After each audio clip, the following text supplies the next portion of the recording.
محمد، یا محمود بحق محمد، یا اعلیٰ بحق علی، یا فاطر بحق فاطمہ، یا محسن بحق الحسن، یا قدیم الاحسان بحق حسین المظلوم بکربلا۔ پروردگار عالم محمد و آل محمد کے توسل الوسیلہ سے جس مومن برادر نے فرش عزا کا اہتمام کیا، پروردگار عالم ان کے مال رزق میں برکت عطا فرما۔ پروردگار عالم اس مومن عزیز کے گھر میں خاص رحمات و برکات کا نزول فرما۔ پروردگار عالم محمد و آل محمد کے توسل وسیلہ سے اس فرش عزا پر جتنا عزادار موجود ہیں، پروردگار عالم ان سب کے صغیرہ کبیرہ گناہ معاف فرما۔ یا اللہ ان عزاداروں کے مال رزق میں برکت عطا فرما۔ پروردگار عالم ان عزاداروں کے مرحومین کے صغیرہ کبیرہ گناہ معاف فرما۔ پروردگار عالم بیمار کربلا کی بیماری کے توسل سے ان عزاداروں کے گھروں میں اگر کوئی ان عزاداروں میں پروردگار عالم کوئی بیمار ہے تو شفاء کاملہ اور عاجلہ عطا فرما۔ پروردگار عالم ہمارے وقت کے امام حجت ثانی عشر امام زمانہ علیہ السلام کا جل ظہور فرما۔ یا اللہ ہمیں سچا سپاہ مہدی بننے کی سعادت عطا فرما۔ اپنے اپنی دعاؤں کی قبولیت کے لیے اور اپنے وقت کے امام کی آمد و سلامتی کے لیے بلند تر صلوات۔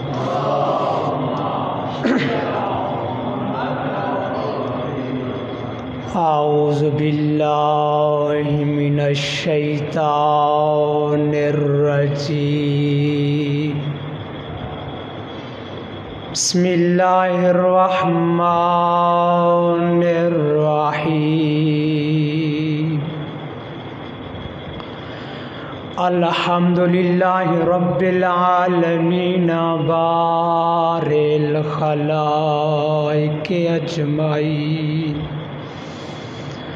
الذي جعل الحمد مفتاحا للذکر وسببا للمزید من فضله ودلیلا على آلائه وعظمته۔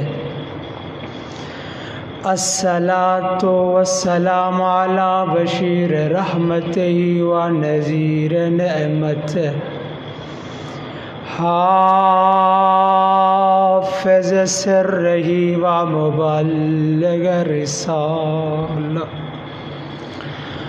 العبد المرتضى والنبي المجتبى والرسول المصطفى بالقاسم محمد،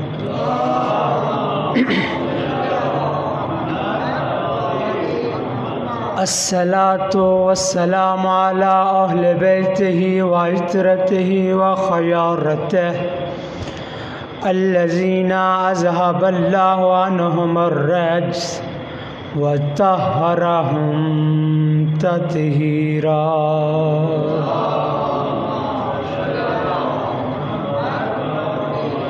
سيما على الإمام المنتظر الحجة الثاني عشر، أما بعد فقال النبي صلى الله عليه وآله وسلم حبی و حب اہل بیتی فی سبعۃ مواضع۔ صلوات پڑھیے محمد و آل محمد۔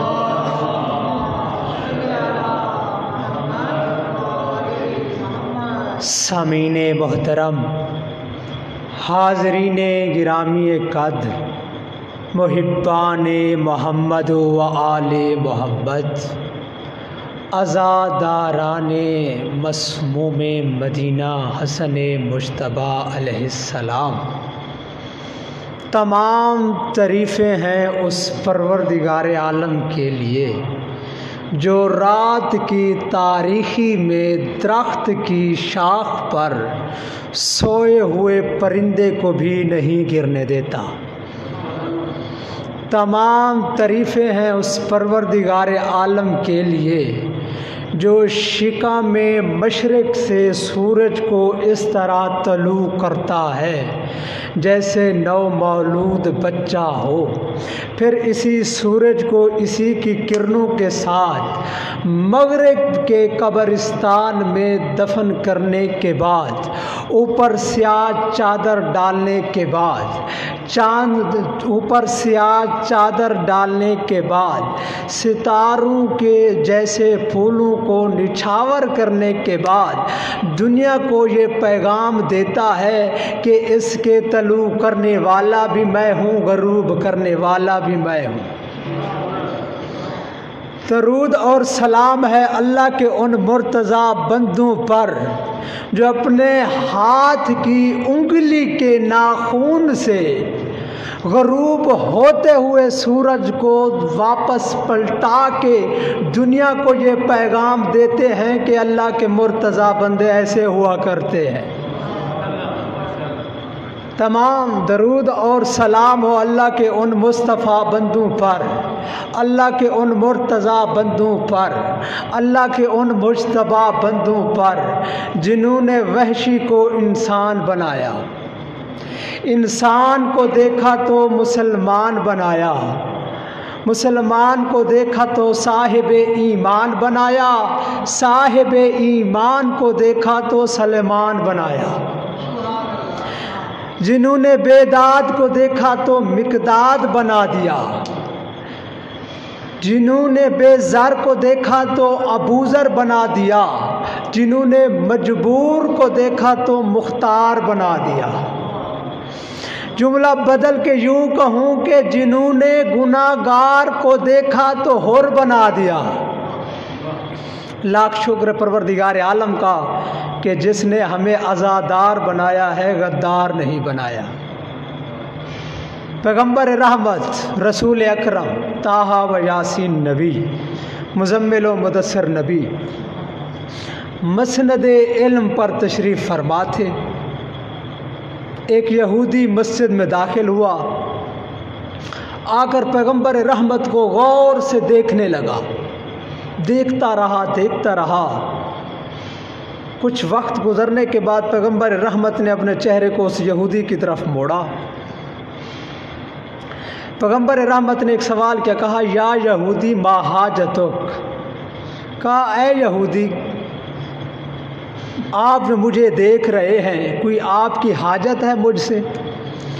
کہتا ہے جی اے ابن عبداللہ، کیونکہ رسول تو مانتا نہیں تھا، نبی تو مانتا نہیں تھا پیغمبر رحمت کو۔ کہتا ہے ہاں ابن عبداللہ میرا ایک سوال ہے۔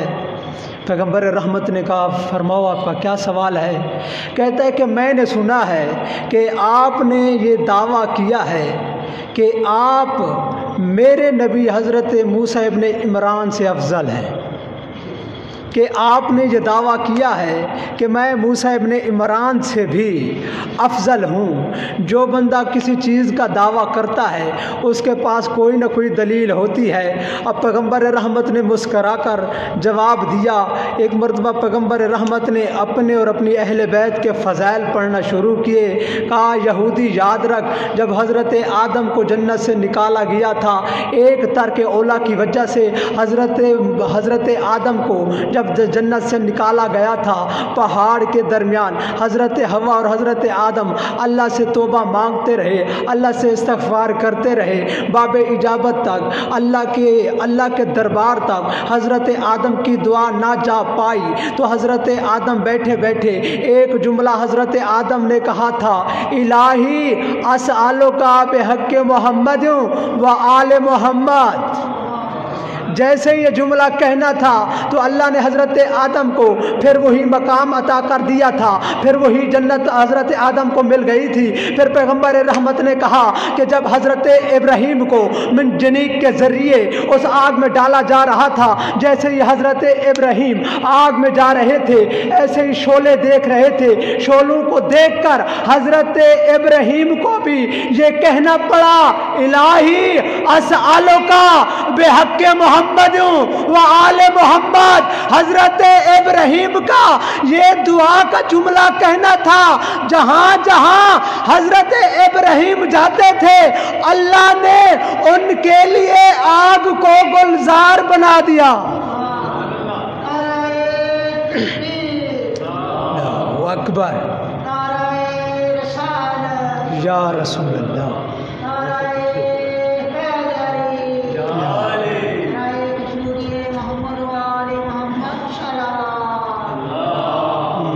صلی علی محمد۔ پھر پیغمبر رحمت نے کہا یہودی یاد رکھ، جب حضرت نوح نبی جب سیلاب آیا تھا، طوفان آیا تھا، کشتی پر سفر کر رہے تھے، ایک مرتبہ کشتی ڈاواڈول ہوئی تھی، غرق ہونے کا اندیشہ حضرت نوح کو ہونے لگا، تو حضرت نوح کو بھی یہ کہنا پڑا الہی اسألک بحق محمد و آل محمد۔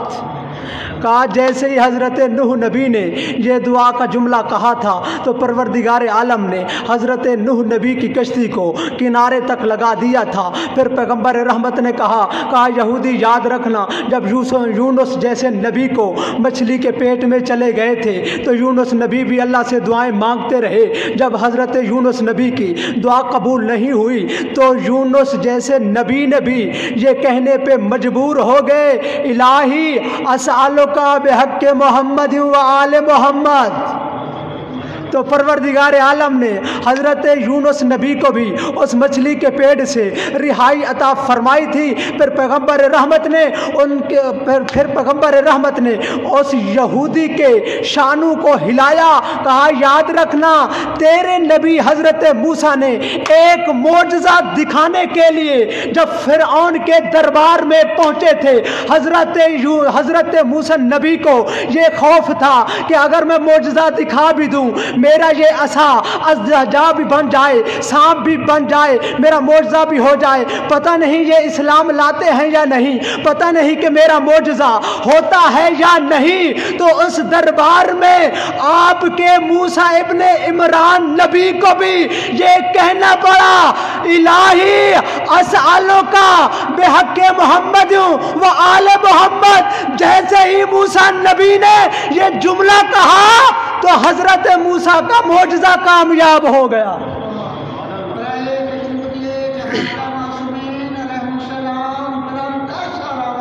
اللہم صلی علی محمد و آل محمد۔ پھر پیغمبر رحمت نے کہا یہودی یاد رکھ، اگر تیرا نبی ابھی بھی آ جائے، جب تک مجھ محمد کی نبوت کی گواہی نہ دے گا اس وقت تک موسیٰ کو اپنی نبوت بھی فائدہ نہیں دے گی۔ یہ مقام ہے پیغمبر رحمت کا۔ جیسے کہ 27 کو میں نے پیغمبر رحمت کی سیرت، آج دل بن رہا ہے کہ حسن مجتبیٰ کی کچھ سیرت کے پہلو، سخاوت کے پہلو، جناب حسن مجتبیٰ کے علم کے پہلو اور شجاعت کے پہلو بیان کرتا جاؤں کہ حسن مجتبیٰ اس عظیم ہستی کا نام ہے کہ جس کی طہارت کی گواہی ان نامہ دے رہی ہے۔ حسن مجتبیٰ اس عظیم ہستی کا نام ہے جس کی سخاوت کے قصے صورت دہر پڑھ رہی ہے۔ حسن مجتبیٰ اس عظیم ہستی کا نام ہے جس کی صداقت کے قصے آیت مبالہ پڑھ رہی ہے۔ حسن مجتبیٰ وہ عظیم ہستی ہے جس کے حسن کو دیکھ کر جناب یوسف کا حسن بھی شرماتا ہوا نظر آتا ہے۔ حسن مجتبیٰ اس عظیم ہستی کا نام ہے جو جنت کا سردار بھی ہے۔ حسن مجتبیٰ اس عظیم ہستی کا نام ہے جو دوش پیغمبر کا سوار ہے۔ اس عظیم ہستی کا نام ہے۔ اللہم صلی علی محمد و آل محمد۔ پیغمبر رحمت مسجد نبوی میں اپنے صحابہ کو درس دے رہے تھے۔ 3 سال کا سن مبارک ہے امام حسن کا، گودی میں امام حسن تشریف فرما ہے۔ درس دیتے دیتے پیغمبر رحمت نے ایک جملہ ارشاد فرمایا، کہا اے میرے صحابہ، جس کسی کا جو بھی سوال ہو وہ میرے اس حسن مجتبیٰ سے پوچھ سکتا ہے۔ توجہ کا طالب ہوں، داد کی مجھے ضرورت نہیں، بزرگوں کی دعا کی ضرورت ہے۔ میں نے کہا کہ پیغمبر رحمت اپنے صحابہ سے کہہ رہے ہیں کہ اے میرے صحابہ، جس کسی کا جو بھی سوال ہو وہ میرے حسن مجتبیٰ سے پوچھ سکتا ہے۔ 3 سال کا سن مبارک ہے۔ راوی کہتے ہیں کہ پیغمبر رحمت نے اسی جملے کو 3 مرتبہ دہرایا، کسی صحابی میں جرأت سوال پیدا نہیں ہوئی۔ صحابہ بھی دیکھ رہے ہیں، پیغمبر رحمت بھی دیکھ رہے ہیں کہ مسجد نبوی کے دروازے سے ایک ضعیف العمر کمر جھکی ہوئی ہے، جس کی سفید ریش ہے، نورانی چہرہ ہے، چلتے چلتے پیغمبر رحمت کے سامنے آ کر کھڑے ہو گئے۔ کہا یا رسول اللہ، میرے چند سوال ہیں جو بڑے عرصے سے میں نے چھپائے ہوئے ہیں۔ یا رسول اللہ، میں ان سوالوں کے جواب طلب کرنا چاہتا ہوں۔ پیغمبر رحمت نے مسکرا کر کہا کہ آج میں جواب نہیں دوں گا بلکہ میرا حسن جواب دے گا۔ میں جواب نہیں دوں گا، آج میرا شہزادہ حسن، میرا مجتبیٰ تمہیں جواب دے گا۔ یہ ضعیف العمر نے 3 سال کے سن مبارک حسن مجتبیٰ کو غور سے دیکھ کر کہتا ہے کہ یا رسول اللہ، میری عبرانی زبان ہے، بچے کی عربی زبان ہے، یہ بچہ میرے سوالوں کے جواب کیسے دے گا؟ پیغمبر رحمت نے کہا یاد رکھ، یہ تو تیری عبرانی زبان ہے، جا دنیا کی جس زبان میں بھی تو کلام کرے گا، تو سوال کرے گا، اس زبان میں میرا حسن تمہیں جواب دے گا۔ یا علی، اسی زبان میں، اللہم صلی علی محمد و آل محمد، اسی زبان میں میرا حسن تمہیں جواب دے گا۔ سوال و جواب شروع ہو گئے۔ یہ سوال کرتا رہا، شہزادہ حسن جواب دیتا رہا، یہ سوال کرتا رہا۔ راوی کہتا ہے کہ یہ 15 سے اوپر اس نے سوال کیے، حسن مجتبیٰ نے سوالوں کے جواب دیے۔ یہ مطمئن ہو کر یہ مسجد نبوی سے خدا حافظی کرنے کے بعد یہ چلا گیا۔ صحابہ میں سے ایک صحابی اٹھ کر کھڑا ہو گیا، کہا یا رسول اللہ، ہمیں تو سمجھ بھی نہیں آئی، اس کی عبرانی زبان تھی، حسن مجتبیٰ نے عبرانی زبان میں جواب دیے۔ یہ تو ہم بھی مانتے ہیں کہ حسن مجتبیٰ نے جو بھی سوال اس نے کیے، حسن مجتبیٰ نے انہیں صحیح جواب عطا کر دیے۔ اس کے چہرے سے لگ رہا تھا کہ حسن مجتبیٰ نے صحیح جواب عطا کر دیے ہیں۔ یا رسول اللہ، میرا سوال یہ ہے کہ آپ بھی اسی مدینہ میں رہتے ہیں، ہم بھی اسی مدینہ میں رہتے ہیں، یہ جو سوال کرنے والا ہے یہ تو مدینہ کا رہنے والا ہے نہیں، اس کا تعارف کون ہے؟ یہ کون سی شخصیت ہے؟ پیغمبر رحمت نے کہا اے میرے صحابہ، اسے عام نہیں سمجھنا، اسے معمولی نہیں سمجھنا، یہ کوئی عام شخصیت نہیں تھی، یہ خضر نبی تھا۔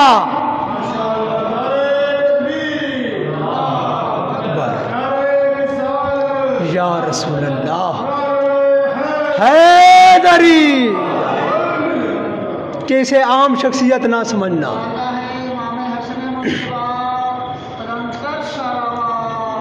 لا صلی اللہ، پیغمبر رحمت، اب میں رزلٹ دینے لگا ہوں، اب میں بزرگوں سے دعا لینے کے لیے اور نوجوانوں سے داد لینے کے لیے بھی پیغمبر رحمت کہہ رہے ہیں کہ یہ کوئی عام ہستی نہیں ہے، یہ خضر نبی ہے۔ اور ذرا قرآن کی طرف چلتے ہیں، 16واں پارہ ہے، آخری حصہ ہے۔ جناب موسیٰ ابن عمران نے اللہ سے دعا مانگی تھی، پروردگار عالم مجھے علم اور حکمت کی باتیں سکھا دے۔ خدا کی قسم حضرت موسیٰ نبی وہ ہے جو اولی العزم نبی ہے، جو صاحب کتاب ہے، جو صاحب کلمہ بھی ہے، جو صاحب شریعت بھی ہے۔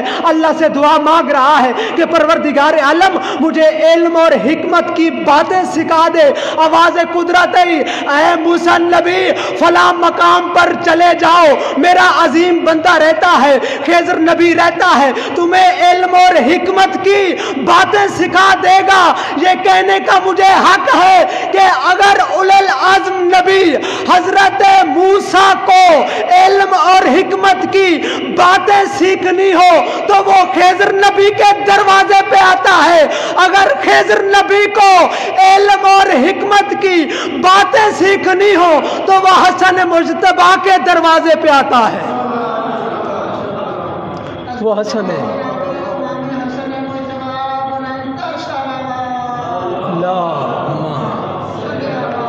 محمد یا علی بھی اولِ العزم نبی ہے، صاحب شریعت، صاحب کتاب، صاحب کلمہ ہے۔ اللہ کہہ رہا ہے کہ فلاں مقام پہ چلے جاؤ، میرا عبد خضر نبی تمہیں علم و حکمت کی باتیں سکھائے گا۔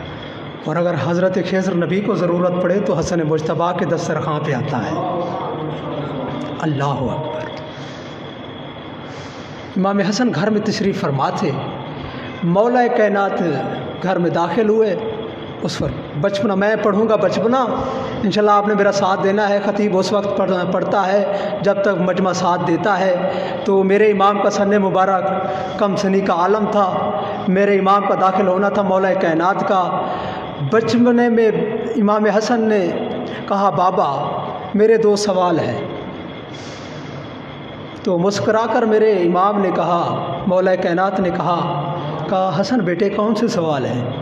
کہتا ہے بابا میرا پہلا سوال یہ ہے کہ میرے دادا وہ ہیں جو سید الانبیاء ہیں، میرے نانا کو پروردگار عالم نے وہ کمالات عطا فرمائے جو کسی نبی کو بھی نہیں عطا فرمائے۔ کہا بابا آپ سید الاوصیاء ہیں، آپ بتائیں کہ پروردگار عالم نے آپ کو کون سے کمالات عطا فرمائے ہیں، آپ کو کون سے فضائل عطا فرمائے ہیں۔ کہا بابا میرا دوسرا سوال یہ ہے کہ حضرت سلیمان نبی اتنا بڑی حکومت کیسے چلایا کرتے تھے؟ بچپنا ہے میرے امام کا اور سوال دیکھیں کمالات۔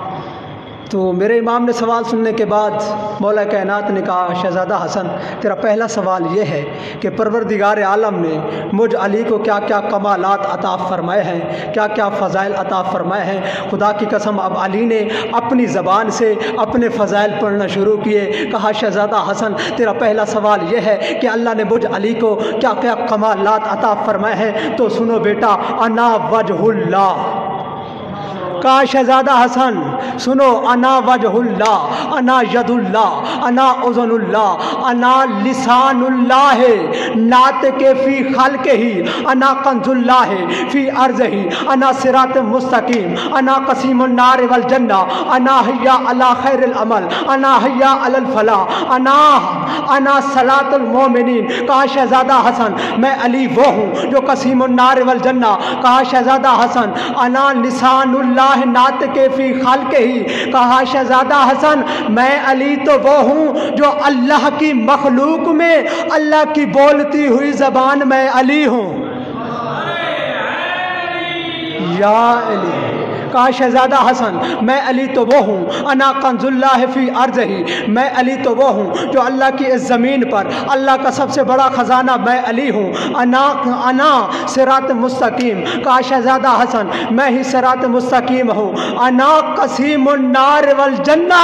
کہا شہزادہ حسن میں ہی جنت اور جہنم کا تقسیم کرنے والا ہوں۔ دوستو مامون کا دربار سجا ہوا تھا، تمام مسالک کے لوگ جمع تھے۔ مامون الرشید نے سوال کیا تھا، میرے امام سامن الحجج امام رضا سے اس مامون نے سوال کیا تھا، کہا تھا ابن رسول اللہ آپ کے نانا کی حدیث ہے، آپ کے دادا علی کی شان میں آپ کے نانا نے آپ کے دادا کے بارے میں یہی فرمایا تھا، یا علی انت قسیم النار والجنہ، یا علی تو جنت اور جہنم کا تقسیم کرنے والا ہے۔ مامون کہتا ہے کہ مجھے سمجھ نہیں آتی کہ روز محشر اولین و آخرین جمع ہوں گے، اتنا مخلوق ہوگی کہ علی کیسے جنت اور جہنم کو تقسیم کریں گے۔ مجھے آپ کے نانا کی یہ حدیث سمجھ نہیں آتی۔ میرے امام نے ایک مرتبہ کرسی سے اٹھے، مسکراتے ہوئے میرے امام نے کہا مامون میرے نانا کی میرے دادا علی کی شان میں ایک اور بھی حدیث ہے۔ میرے نانا نے فرمایا تھا یا علی حبوں کا ایمانون و بغضوں کا کفرون۔ مامون کہتا ہے ہاں یہ بھی حدیث میں نے سن رکھی ہے۔ میرے امام نے کہا تمہیں کیوں نہیں سمجھ آتی؟ یاد رکھنا جس دل میں میرے دادا علی کی محبت ہوگی وہ جنتی ہے، اور جس دل میں میرے دادا علی کا بغض ہوگا وہ جہنمی ہے۔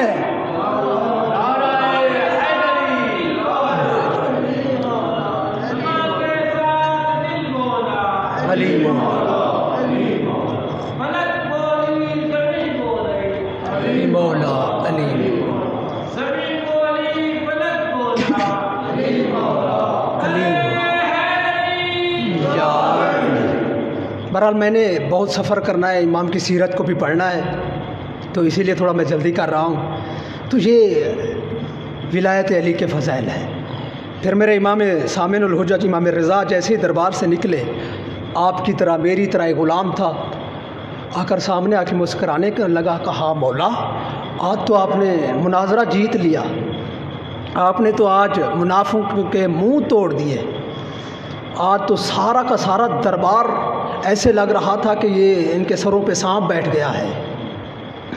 تو میرے امام نے اپنے غلام کے سنبھالا اور دونوں شانوں پہ ہاتھ رکھ کے کہا، اے میرے غلام، اے ہمارے چاہنے والوں، اے ہماری محبت کے دعوے داروں، کہا یاد رکھنا وہ میں نے جواب دیا تھا دربار کے ماحول کو دیکھ کر، وہ میں نے جواب دیا تھا دربار کی مناسبت سے، تمہارے لیے علیحدہ جواب ہے۔ کہا اے میرے غلام یاد رکھنا روز محشر کا میدان سجا ہوا ہوگا، اولین و آخرین جمع ہوگے، حساب و کتاب ہو رہا ہوگا، پل صراط پر میرے دادا علی کی کرسی لگی ہوئی ہوگی، میرے دادا ایک مرتبہ جہنم کو مخاطب کر کے کہیں گے، ھذا لی و ھذا لک، اے جہنم یہ تیرا ہے اسے پکڑ لو، یہ میرا ہے اسے چھوڑ دو۔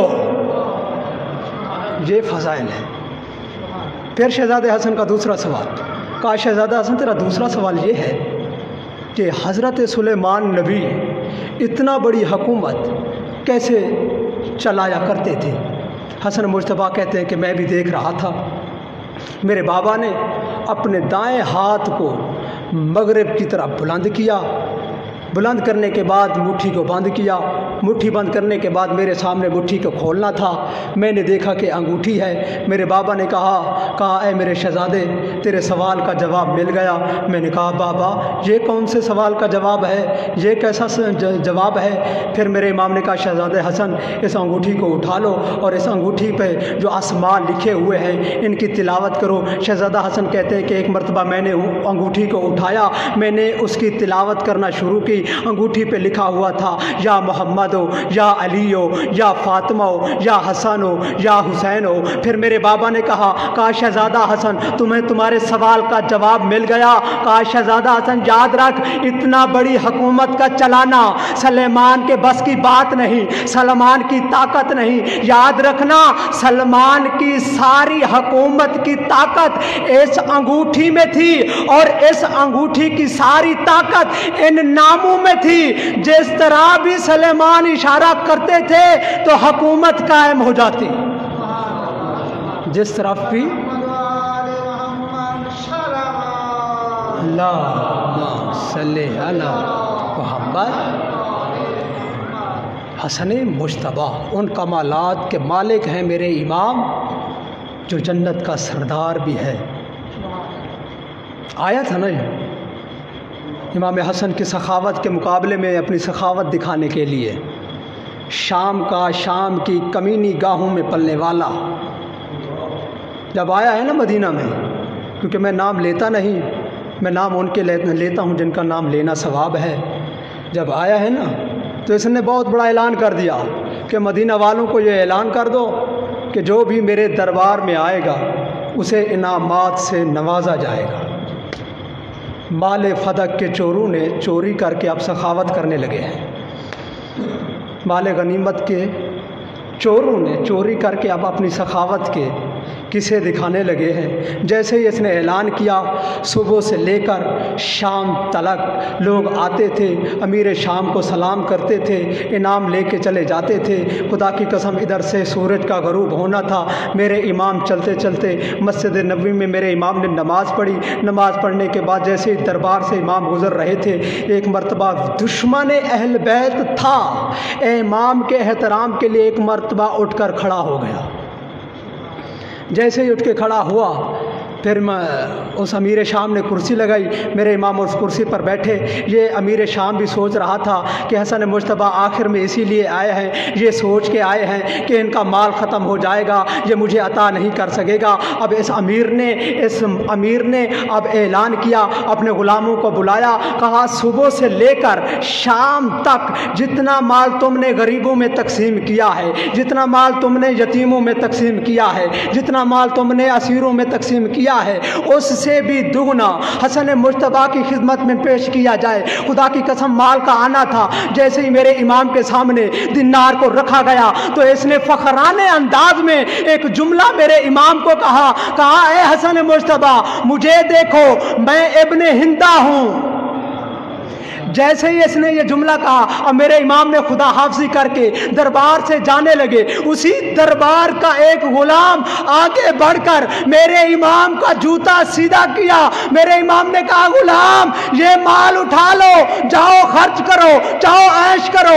وہ امیر بھی دیکھ رہا تھا، تعجب سے دیکھ رہا تھا۔ میرے امام نے پلٹ کر جواب دیا، کہا یاد رکھ اگر تو ابن ہندہ کا بیٹا ہے مجھے بھی دیکھ، میں ابن زہرا کا بیٹا ہوں۔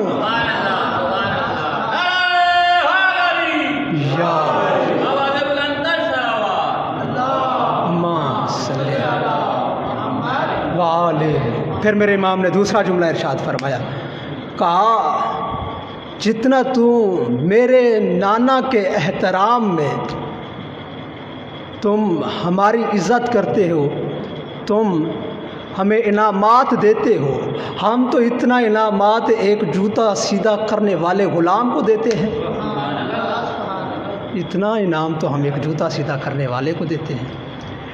حسن مجتبیٰ اس عظیم ہستی کا نام ہے جو جنت کے جوانوں کے سردار ہیں۔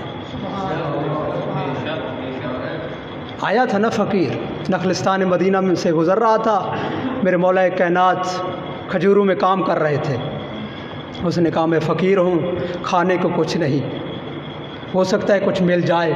میرے امام نے اپنے جو کی روٹی، خشک روٹی تھی، جیسے ہی اس فقیر کے سامنے امام نے پیش کی، کہنے لگا یا علی یہ تو ہاتھ سے نہیں ٹوٹتی تھی، جو یہ گلے سے نیچے کیسے اترے گی؟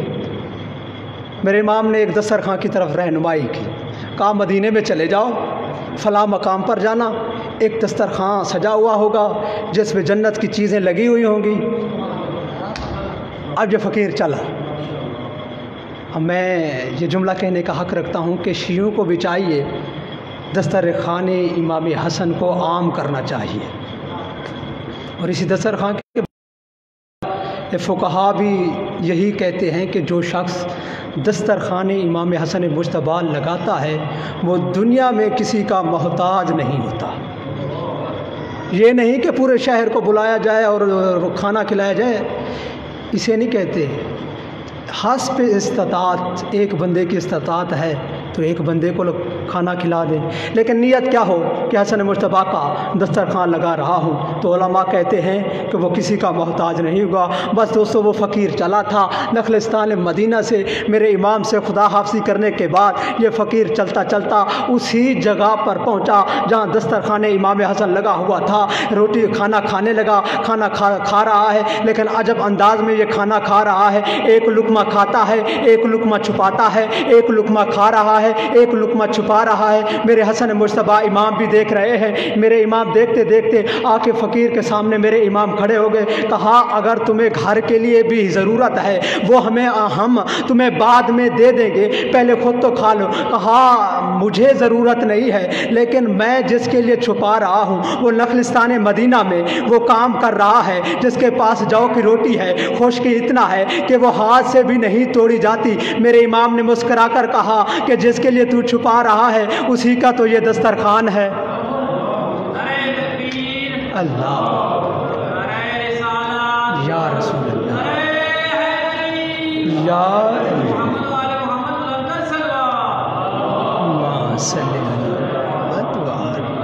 اسی کا تو یہ دسترخوان ہے۔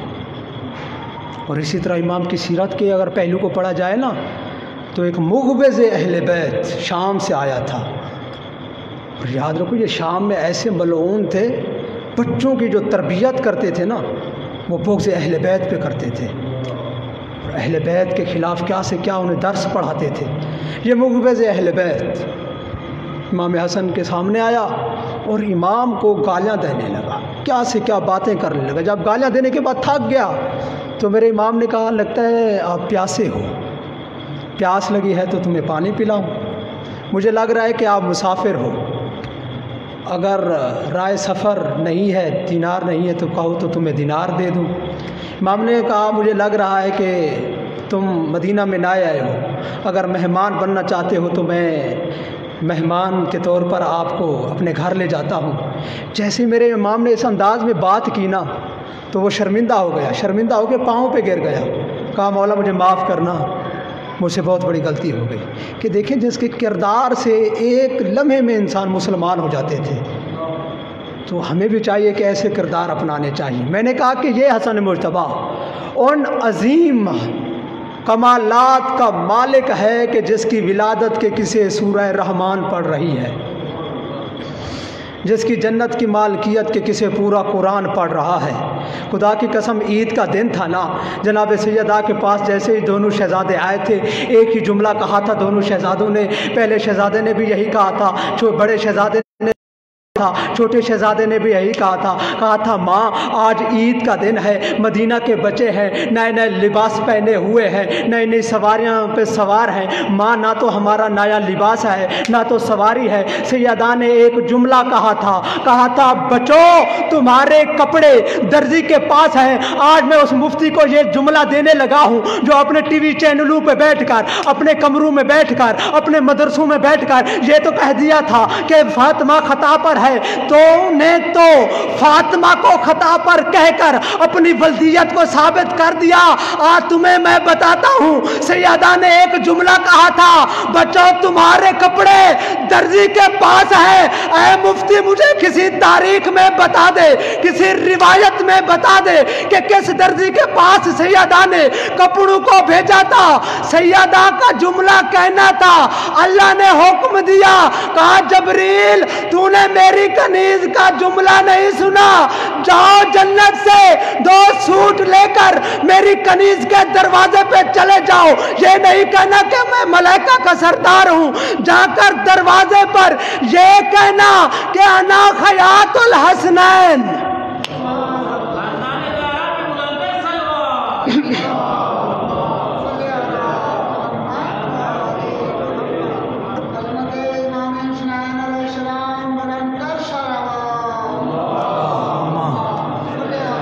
محبت و آل سیدہ نے جملہ کہا تھا۔ اللہ نے جبریل کو کہا کہ جنت سے 2 سوٹ لو، میری کنیز کے دروازے پہ چلے جاؤ۔ اچھا جیسے ہی جناب جبریل جنت میں پہنچے، 2 سوٹ اٹھائے، لے کے جا ہی رہے تھے تو حضرت آدم کی نظر پڑ گئی۔ کہا اے جبریل تمہیں پتہ نہیں کہ یہ جنت کا بال ہے، یہ جنت کے بغیر تو نہیں جا سکتا۔ تو مسکرا کر جبریل نے جو جواب دیا نا، کہا اے آدم آپ مہمان ہیں، وہ سردار ہیں، وہ جنت میں بھی پہن سکتے ہیں، جنت کے باہر بھی پہن سکتے ہیں، وہ جنت کے سردار ہیں۔ جناب جبریل دروازے پہ آئے، تک الباب کیا، اندر سے جواب آیا، کہا کون؟ کہا انا خیاط الحسنین، میں حسنین کا درزی ہوں۔ کپڑے ملنے کے بعد بچوں نے کپڑے پہنے، کہا ماں مدینہ کے بچوں کی نئی نئی سواریاں ہیں، ہماری تو سواریاں نہیں۔ کہا بیٹے وہ تمہارا نانا آ رہا ہے، جاؤ سواری کا مطالبہ اپنے نانا سے کر لو۔ خدا کی قسم اب دونوں شہزادے چلے، جناب حسن بھی جا رہے ہیں، امام حسین بھی جا رہے ہیں، چلتے چلتے اپنے نانا کے پاس آئے۔ ایک مرتبہ پیغمبر رحمت نے ان کے کپڑوں کی طرف دیکھتے رہے، غور سے کپڑوں کا مطالعہ کرتے رہے، سوچتے رہے یہ تو دنیا کے کپڑے تو ہیں نہیں، لگتے تو یہ جنت کے ہیں۔ اب دونوں شہزادوں نے مطالبہ کیا، کہا نانا جی آج عید کا دن ہے، مدینہ کے بچوں کے نئے نئے لباس ہیں، ہمارے تو لباس بھی نہیں ہے، نانا جی ہمیں سواروں کا انتظام کیا جائے۔ اب پیغمبر رحمت بھی سوچ رہے ہیں کہ اگر میں بھی انہیں مدینہ کے حسین ترین گھوڑوں پہ سوار کر دوں، ان بچوں اور ان بچوں میں کوئی فرق نہیں رہے گا۔ اگر میں مدینہ کے حسین ترین جمیل ترین اونٹ پر بھی انہیں میں سوار کر دوں، مدینہ کے بچوں اور ان بچوں میں کوئی فرق نہیں رہے گا۔ ایک مرتبہ پیغمبر رحمت نے اپنے آپ کو جھکایا، کہا شہزادہ حسن آپ بائیں کاندھے پہ سوار ہو جائیں، اے شہزادہ حسین آپ دائیں کاندھے پہ سوار ہو جائیں۔ اب پیغمبر رحمت مدینہ کی گلیوں میں جا رہے ہیں، کبھی اس طرف جا رہے ہیں، کبھی اس طرف جا رہے ہیں۔ ایک صحابی سامنے آیا، آ کر کہنے لگا کیا ہی عظیم سواری ہے، تو پیغمبر نے موڑ کر کہا جملہ بدلو، یہ نہ کہو کہ کتنا عظیم سواری ہے، بلکہ یہ کہو کہ کتنا عظیم سوار ہے۔ کتنا عظیم سوال ہے. چرخے نوے بشر کے ستارے ہیں حسین. ماشاء اللہ. چرخے نوے بشر کے ستارے ہیں حسین. کیا صرف مسلمان کے پیارے ہیں حسین. انسان کو بیدار تو ہو لینے دو. ہر قوم پکارے گی ہمارے حسین. اللہم صلی علی محمد. جزاک اللہ پروردگار عالم جزا عطا فرمائے. یہ حسن مجتبیٰ اور امام حسن کی اگر عبادات کا مطالعہ کیا جائے نا، جب بھی میرے امام نماز کے لیے وضو کرتے نا تو چہرہ زرد ہو جاتا، جسم پورا کانپنے لگ جاتا. صحابی سوال کرتے ہیں کہ ابن رسول اللہ، جب یہ نماز کا وقت ہوتا ہے تو آپ کا یہ چہرہ، یہ جسم میں کپ کپی کیوں طاری ہو جاتی ہے؟ تو میرے امام نے عجب ہی جواب دیا، کہا دیکھ نہیں رہے کہ میں کتنا بڑے بادشاہ کے دربار میں جا رہا. اللہ اکبر. کتنا بڑے بادشاہ کے دربار میں جا رہا. پھر جب میرے امام مسجد کے دروازے پہ پہنچتے نا تو ایک جملہ کہتے پروردگار عالم تو بڑا میزبان ہے، تیرے دروازے پہ مہمان آیا ہے. عظیم میزبان عظیم ہی خاط و تواضع کرتا ہے اپنی مہمان کی. بڑی عبادت گزار تھے میرے امام. ہاں زیادہ کبھی سوچا ہے کہ یہی امام تھے جس کے پاؤں سے مصلی کھینچا گیا.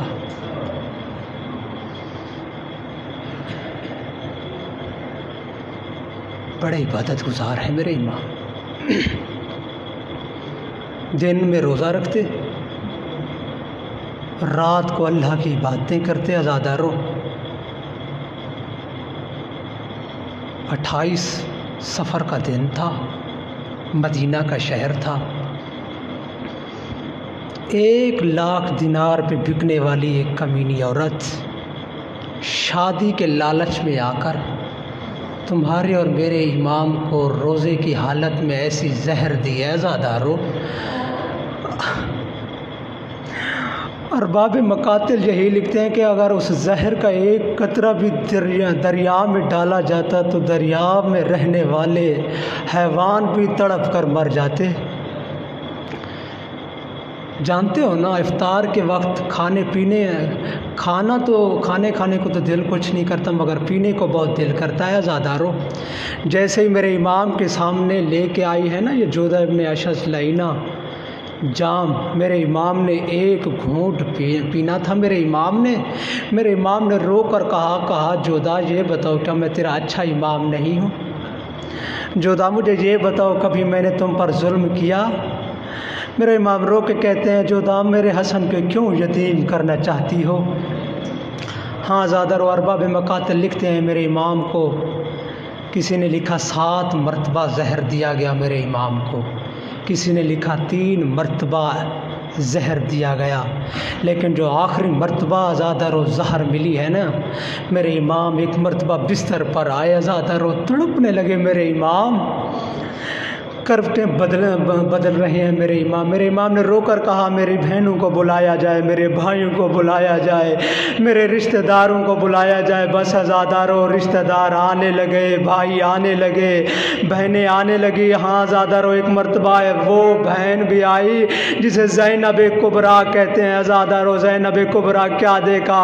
بھائی حسن ہے عزادارو، بستر پر تڑپ رہے ہیں. میرے امام کلیجے کے ٹکڑے باہر آ رہے ہیں. عزادارو، زینب جیسی بہن ہے اپنے بھائی کے کلیجے کے ٹکڑوں کو عزادارو اکٹھا کر رہی ہے. میں کہوں گا زینب تیری اپنی قسمت، ایک بھائی کے کلیجے کے ٹکڑے دیکھ رہی ہو. ایک بھائی ہے جس کے کربلا میں 72 جنازے دیکھے. بس عزادارو، اب میرے امام نے وصیتیں شروع کی آزادارو. میرے امام کہتے ہیں حسن حسین بھائی. جیسے ہی حسین آیا ہے نا آزادارو, حسن بھائی کو اپنے سینے سے لگایا. حسین رونے لگے آزادارو. حسن نے رو کر کہا حسین مجھ پر سارے رشتہ دار روئے مگر آپ نہ روئے. میرے امام نے کہا حسن بھیا آپ جیسا بھائی دنیا سے جا رہا ہے اور میں گریہ نہ کروں تو کیا کروں.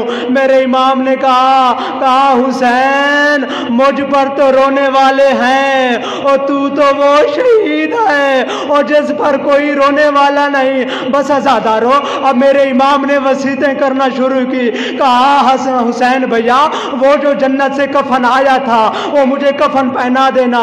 وہ جنت سے کفور آیا تھا وہ مجھے کفور بھی لگا دینا. میں کہوں گا حسن امام تم کسے وصیت کر رہے ہو. حسین تو وہ ہے جسے کربلا کی گرم ریت کا کفن پہنایا گیا اور جسے کربلا کی گرم ریت کا حنوط کرایا گیا.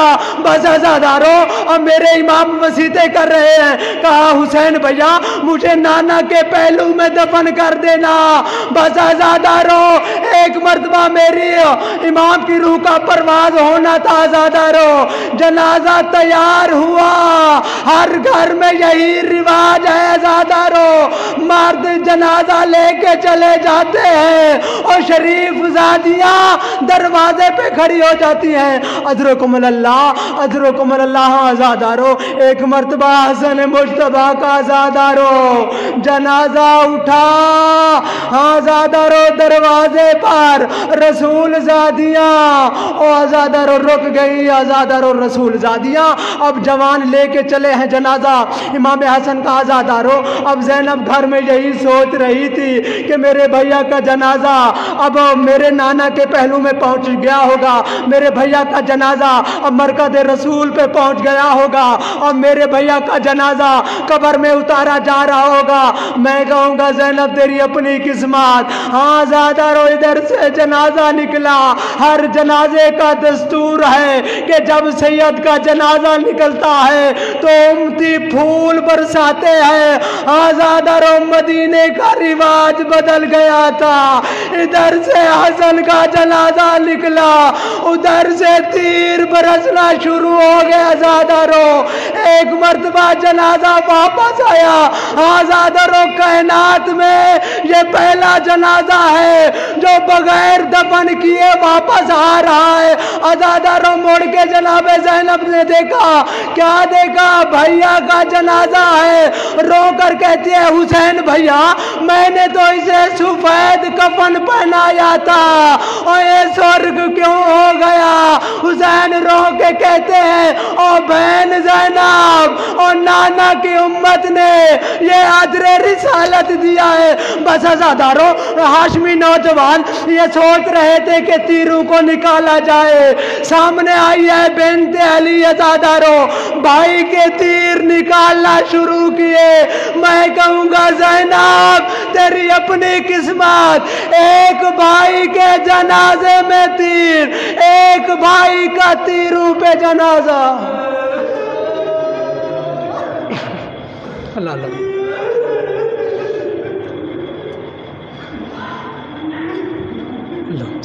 ماتم